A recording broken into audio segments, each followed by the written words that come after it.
Hello बच्चों, good morning. मैं Mrs Prabhavati आपको 11वीं क्लास की इकोनॉमिक्स पढ़ाऊंगी। बच्चों, आपकी क्लास सप्ताह में 2 बार होगी, मंडे एंड थर्सडे। मंडे को जो मैं पढ़ाऊंगी वीडियो के माध्यम से, तो उसका होमवर्क आपको मंगलवार और बुधवार को कॉपी में लिखकर मेरे पास सेंड करेंगे, और जो मैं थर्सडे को पढ़ाऊंगी उसका काम आपको फ्राइडे और सैटरडे में कॉपी में लिखकर मेरे पास सेंड करना है। वही आपका होमवर्क होगा, आपको उसको कॉपी में अनिवार्य रूप से लिखना है। तो चलिए बच्चों, आज का टॉपिक हम शुरू करते हैं। हमारा फर्स्ट टॉपिक है इस प्रकार। चलिए बच्चों, आज का हमारा टॉपिक है अर्थशास्त्र की प्राचीन एवं नवीन परिभाषाएं।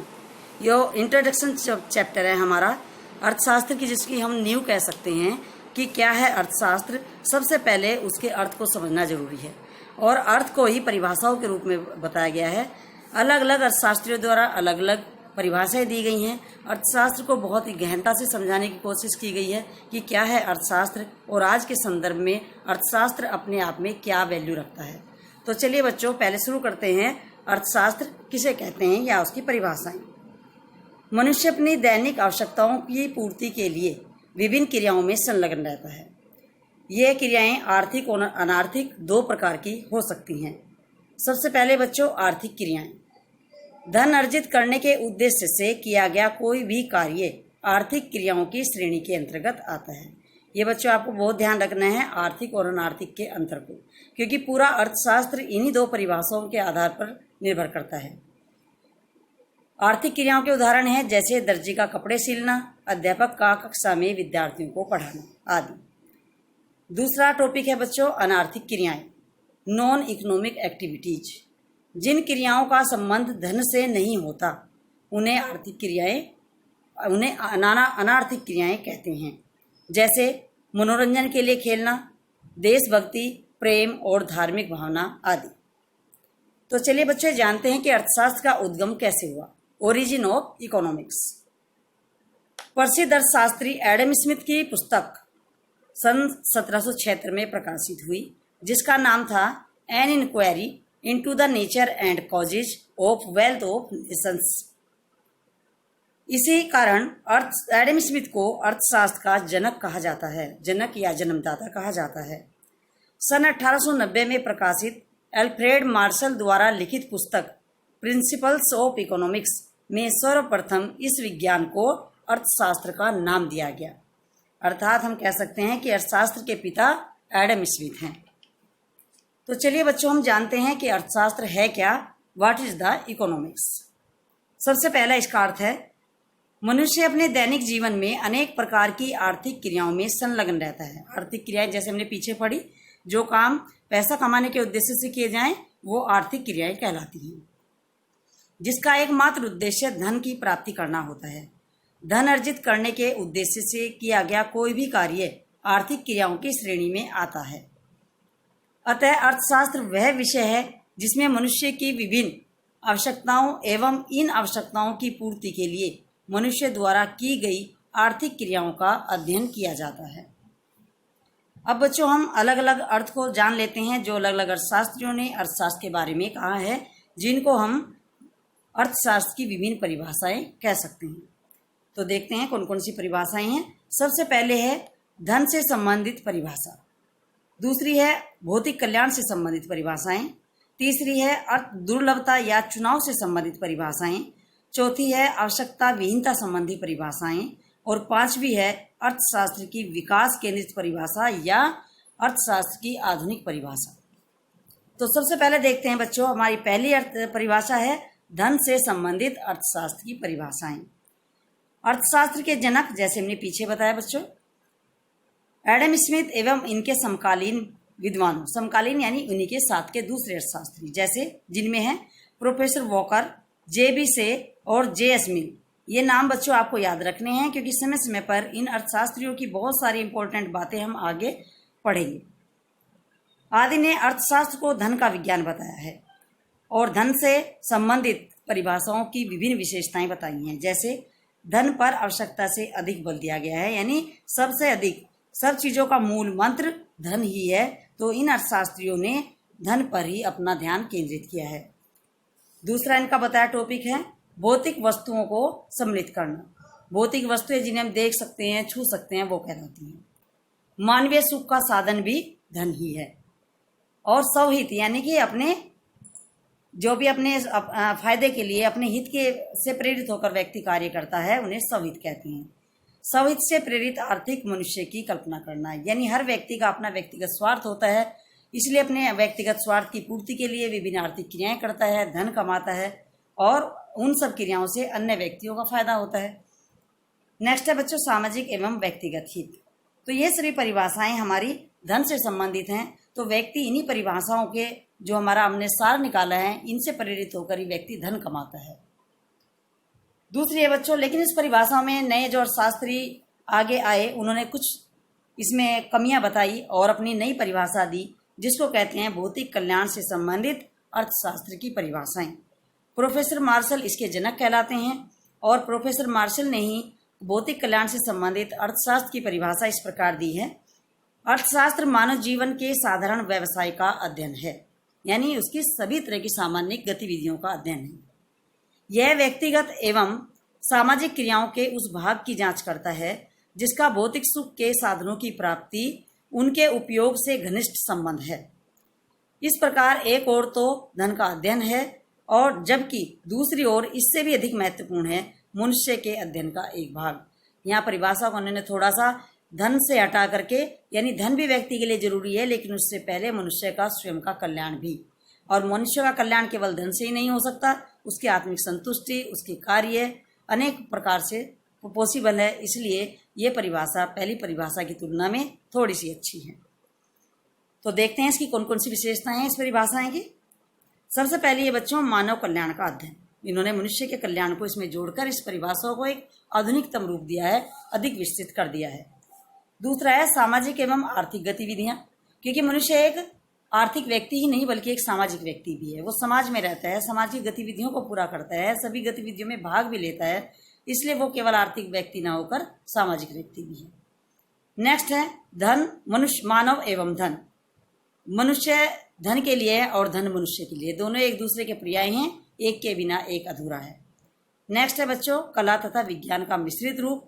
अर्थशास्त्र एक विज्ञान भी है और कला भी है, क्योंकि पैसा कैसे कमाया जाता है, कैसे खर्च किया जाता है, इस रूप में अर्थशास्त्र एक विज्ञान है, और जीवन को कैसे सुखी बना सकते हैं, इस रूप में अर्थशास्त्र कला है। नेक्स्ट है बच्चों भौतिक कल्याण का अध्ययन इस परिभाषा में किया गया है। और नेक्स्ट है मानव से के साधारण व्यवसाय का अध्ययन, कि व्यक्ति की जो भी गतिविधियां हैं, आर्थिक या अनार्थिक, सबका अध्ययन इसमें किया गया है। इस प्रकार ये परिभाषा धन संबंधी परिभाषा से थोड़ा श्रेष्ठ है। नेक्स्ट परिभाषा है बच्चों दुर्लभता या चुनाव से संबंधित अर्थशास्त्र की परिभाषा। इसके प्रोप्राइटर या इसके जो जन्मदाता हैं प्रोफेसर रूबिन्स हैं। उन्होंने 1932 में अर्थशास्त्र के व्यापक अध्ययन के संदर्भ में दुर्लभता अर्थात स्केरसिटी, जो चीज हमें प्राप्ति में कम मिलती है उसको हम दुर्लभता कहते हैं, इनसे संबंधित विचारों का प्रतिपादन किया। और प्रोफेसर रोबिन्स ने अर्थशास्त्र की जो परिभाषा दी है वो इस प्रकार है।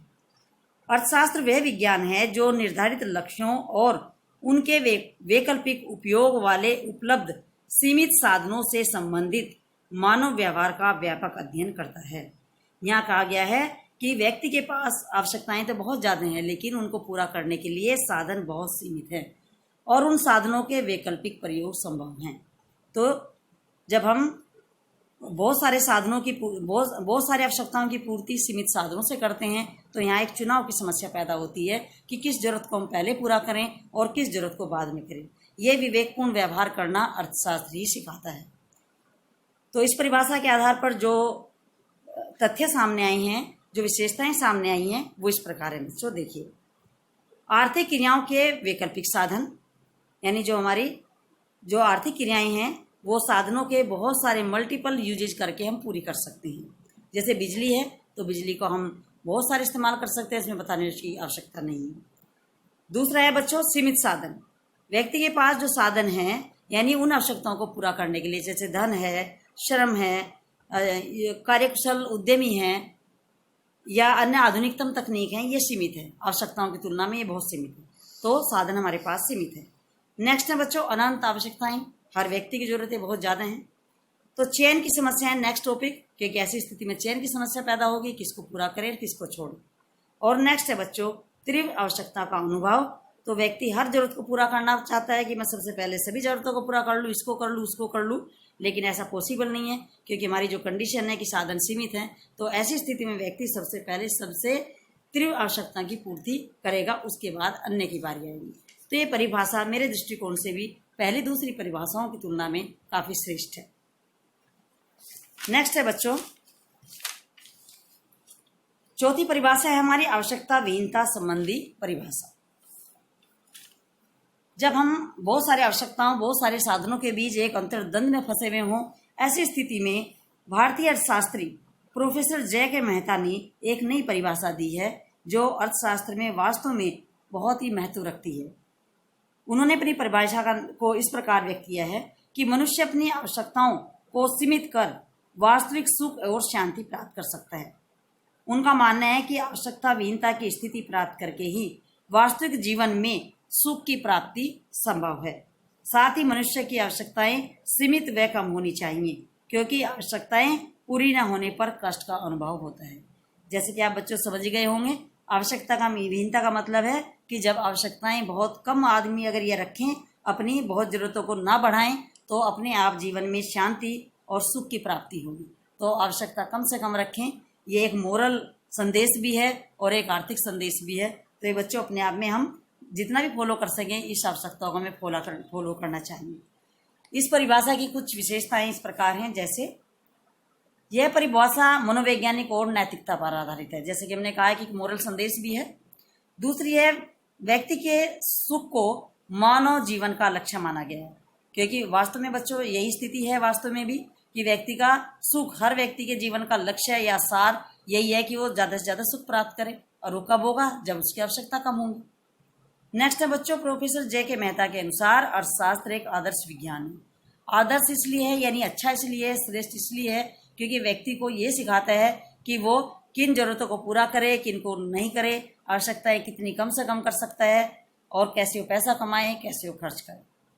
नेक्स्ट है बच्चों प्रोफेसर मेहता ही कहते हैं कि अर्थशास्त्र को स्थैतिक क्षेत्र के अंतर्गत उन्होंने शामिल किया है।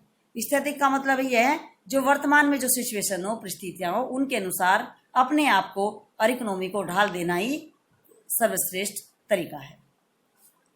नेक्स्ट और अंतिम परिभाषा है बच्चों अर्थशास्त्र की विकास केंद्रित परिभाषा या अर्थशास्त्र की आधुनिकतम परिभाषा। प्रोफेसर सैमुअल्सन इसके जन्मदाता हैं और इस परिभाषा को आधुनिक काल से संबद्ध किया गया है। प्रोफेसर सैमुअल्सन क्या कहते हैं परिभाषा के बारे में, देखिए इसको। अर्थशास्त्र में इस बात का अध्ययन किया गया है कि व्यक्ति एवं समाज किस प्रकार मुद्रा के द्वारा अथवा उसके बिना विविध वस्तुओं के उत्पादन के लिए वैकल्पिक प्रयोगों वाले दुर्लभ साधनों का प्रयोग करते हैं एवं वस्तुओं को वर्तमान व भविष्य के उपयोग के लिए समाज के लिए विभिन्न व्यक्तियों तथा वर्गों के बीच बांटते हैं। यह साधनों के बंटवारे में किया जाने वाले सुधारों के लाभों व लागतों का व्यापक विश्लेषण करता है। आप देखिए बच्चों ये आधुनिकतम परिभाषा किस लिए है कि आज के समय में परिभाषा हमारी पहली परिभाषा थी धन संबंधी लीड वही करते करते हम यहाँ तक आ गए हैं। आज के समय में हर व्यक्ति की आवश्यकताएं बहुत अधिक हैं, साधन वही अपने आप में सीमित है। तो उन्होंने कहा है कि उन साधनों को जो सीमित साधन है किस प्रकार से उनका व्यक्ति और समाज के लोगों के बीच बंटवारा किया जाए ताकि हर व्यक्ति को उसकी योग्यता और उसकी इच्छा के अनुसार काम मिल जाए और उनको वेतन मिले ताकि उनकी आवश्यकता की पूर्ति हो सके। तो सीमित साधनों को जब असीमित आवश्यकताओं और असीमित व्यक्तियों के बीच बांटने की कला ही ये परिभाषा अर्थशास्त्रीय विकास केंद्रित परिभाषा कहलाती है। नेक्स्ट चलिए बच्चों, अब अंत में पांचों परिभाषाओं का अध्ययन करने के बाद हम इस सार पर पहुंचते हैं कि अर्थशास्त्र की श्रेष्ठ परिभाषा कौन सी है। उपरोक्त सभी परिभाषाओं का अध्ययन करने के पश्चात यह कहा जा सकता है कि विकास केंद्रित आधुनिक परिभाषाओं में मार्शल एवं रॉबिन्स दोनों के विचारों को सम्मिलित किया गया है। इन परिभाषाओं के कारण ही अर्थशास्त्र का स्वरूप परिमाणात्मक यानी कि सॉलिड, जिसको एक नपीतुले आकार में बदल दिया गया, वो परिमाणात्मक को कहलाता है। गत्यात्मक यानी मॉडर्न, निश्चित तथा व्यवहारिक हुआ। इसलिए माना जाता है कि अर्थशास्त्र की विकास केंद्रित आधुनिक परिभाषा पिछली सभी परिभाषाओं में प्रभावी एवं श्रेष्ठ है और आज के समय के अनुरूप है। तो बच्चों, ये था आपका चैप्टर। अब मैं होमवर्क के लिए आपको कुछ क्वेश्चंस दे रही हूँ जिन्हें आपको अनिवार्य रूप से अपनी कॉपी में करना है और कॉपी में लिखने के बाद मंगल और बुधवार को मेरे पास सेंड करना है। तो चलिए बच्चों, पहला प्रश्न है हमारा लघु उत्तरीय प्रश्न। अर्थशास्त्र के अंतर्गत दी गई आर्थिक क्रियाओं को समझाइए। इसमें आपके उदाहरण सहित आएगा इसका आंसर और इसका अर्थ भी आएगा। दूसरा प्रश्न है बच्चों, अर्थशास्त्र की अनार्थिक क्रियाओं का उदाहरण सहित वर्णन कीजिए। इसके बाद है बच्चों लघु उत्तरीय प्रश्न में विकास केंद्रित परिभाषा की कोई 3 विशेषताएं बताइए। और लास्ट में बच्चों दीर्घ उत्तरीय प्रश्न, 3 प्रश्न आपको दिए जा रहे हैं। पहला है मार्शल की परिभाषाओं तथा परिभाषाओं से संबंधित विशेषताओं का वर्णन कीजिए। दूसरा है भौतिक कल्याण से संबंधित अर्थशास्त्र की परिभाषाओं की विशेषताएं लिखिए तथा मार्शल और स्मिथ की परिभाषाओं में अंतर बताइए। तीसरा क्वेश्चन है बच्चों, दुर्लभता पर आधारित परिभाषाओं पर संक्षिप्त वर्णन दीजिए। तो ये बच्चे आपके प्रश्न थे, आपको ये अनिवार्य रूप से कॉपी में लिखने हैं और याद भी करने हैं साथ साथ, क्योंकि परीक्षा के दृष्टिकोण से वेरी इंपॉर्टेंट प्रश्न है। तो बच्चों, आज का ये पहला चैप्टर आपका समाप्त होता है और नेक्स्ट चैप्टर का आपका शेड्यूल समय से भेज दिया जाएगा। ओके बच्चों, थैंक यू।